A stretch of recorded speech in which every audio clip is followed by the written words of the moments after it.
You can't get shit done. You're trying, but you just can't freaking focus. So now you're ready to take drastic measures.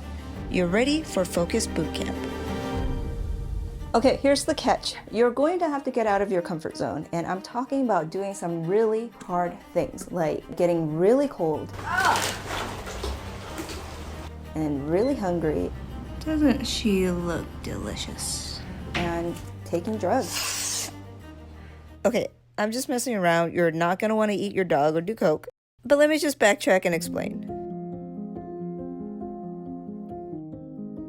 About a year ago, I couldn't focus despite how many times I sat myself down and put away distractions. I even bought the latest anti-distraction device from Apple. Do you know why Steve Jobs wears turtlenecks every day? They're incredibly versatile. They warm your neck, they hide your hickeys. Forgot your mask? No problem. And you know the best part? No more impulsive exercising or so many memory cues. You're hyper-focused. Introducing Apple's latest innovation, the iHabit Pro Max. It doesn't work either. It's too important. It was to the point where I had to look up symptoms of ADHD and how to get diagnosed. It wasn't until I started tweaking my lifestyle habits little by little that I was able to improve my focus and concentration. It's not perfect, but it's so much better. Now I'm probably working 60 to 80 hours a week. Not only am I getting things done, I'm actually enjoying it. Okay, I'll be honest, 30% of those hours I probably off, but a good 70% of those hours I'm pretty focused, if not hyper focused. So toss your I have ADHD Pro Max away and let me teach you how I did it. The thing is, not any one tool that I go over is going to turn you into a Super Saiyan.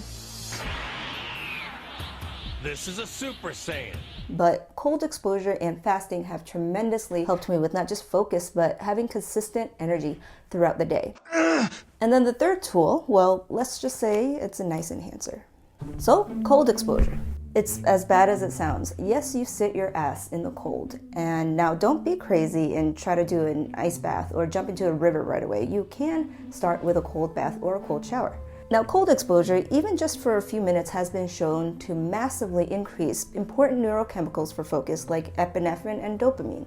But wait a minute, what the hell are those nerdy words? Well, epinephrine is a neurochemical that will place your vision into sort of a tunnel mode, which will allow you to focus on cognitive or physical work, and that helps prevent distraction. As for dopamine, dopamine is life. It dictates how you experience everything. It's often called the motivation molecule.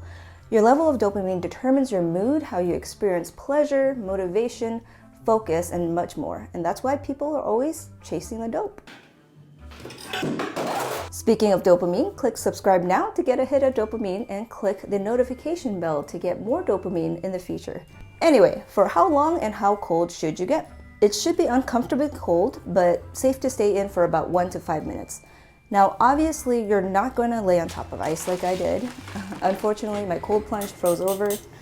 Just lay in a tub of really cold water like so.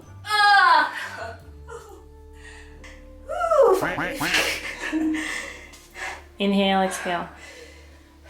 Yes, I still act like a little bitch even after doing tons of these, but I did say I use this tool for focus and not mental toughness.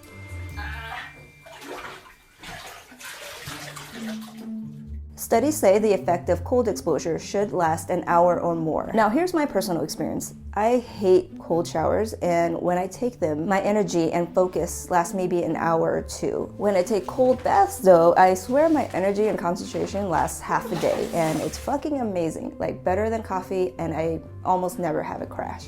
My roommate, on the other hand, actually prefers cold showers for energy because ice baths make her sleepy for some reason. She's kind of weird. So it's one of those things that you gotta try out for yourself, but try some kind of cold exposure. If you want to take baby steps, just start walking outside in the cold or something. Okay, if sitting your ass in the cold isn't your thing, the other habit that's tremendously helped me with focus and not crashing throughout the day is fasting. Now this one isn't easy either. I'm so hungry.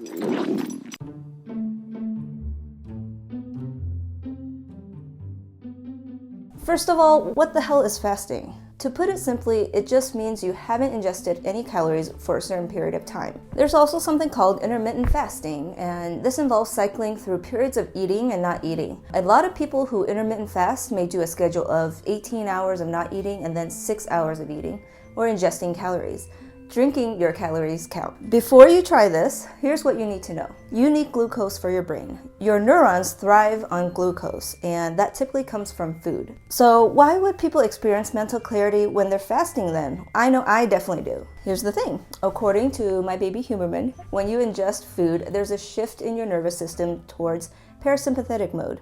It's what people call the rest and digest mode. Now that can put you in a sleepy and relaxed state, especially if you ingested too many carbs. But even with any food, as long as you've had too much of it, you'll feel sleepy. We've all had food comas, right? So focus and concentration really depends on how you time and balance your blood glucose levels. I've been intermittent fasting for probably close to 3 years now, and on my regular sleep schedule, I only eat from noon to around 6.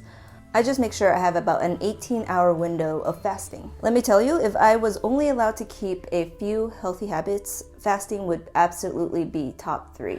I used to have regular afternoon crashes, now almost never. There's so many benefits to fasting, but there's overwhelmingly a lot of information out there. If you want me to compile all that in a summarized video, comment down below. Okay, here comes the fun part. Tool 3 of the Overachiever's Guide to Focus is to take a drug, nicotine. Now, why the hell is that an overachiever's tool and not in the lazy guide to focus video? I take drugs of any kind very seriously. I want to stress the importance of using nicotine only on an as-needed basis, not regularly. This is a highly addictive drug. I think we all know this. I've really looked into it before trying it. I also know myself around drugs very well. I absolutely am horrible at self-control over other things, but I have a lot of self-control over drugs and alcohol. All I'm saying is know thyself.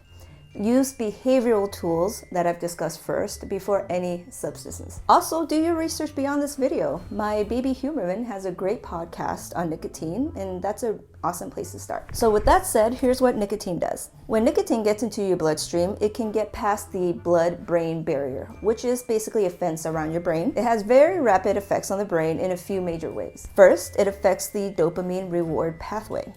Nicotine triggers the release of dopamine. Remember that motivation molecule we talked about earlier? That's how you feel the increase in alertness, focus, and motivation. Now, it also decreases what's called GABA. GABA is an amino acid that is the primary inhibitory neurotransmitter. This means it reduces your brain's ability to send and receive chemical messages throughout the central nervous system. As Huberman says, think of dopamine as an accelerator and GABA as brakes. You are pressing on the accelerator and taking your foot off the brakes when you have nicotine in your system. And with that, in summary, nicotine increases motivation. It also increases positive feelings and mood and focus. Just be cautious around maintaining your dopamine levels at a healthy baseline. Now, of course, there are side effects to nicotine. First time I tried it, I put on a 7 milligram nicotine patch, and I got a little nauseous and felt a little anxious that day.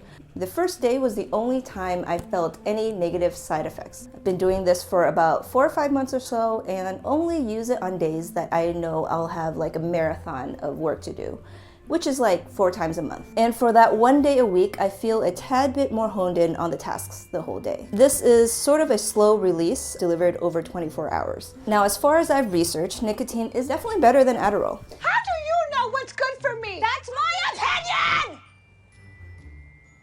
If you're not smoking it or sucking on it, you won't get lung cancer or mouth cancer, as far as I know. How you take it matters, so please don't use tobacco or vapes. Also, I'm able to maintain a ridiculously low tolerance because of my pretty disciplined habits around drugs.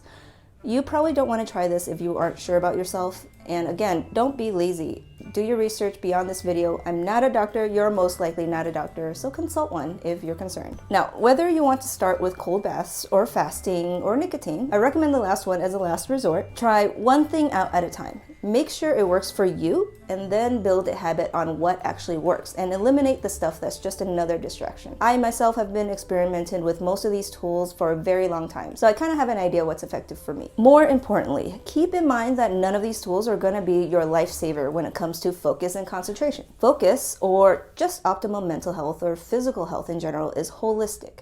It's an accumulation of your daily habits that will serve you, not any one life hack. However, I have heard the best, backed by science, peer-reviewed life hack though, is to subscribe to my channel. So, what are you waiting for?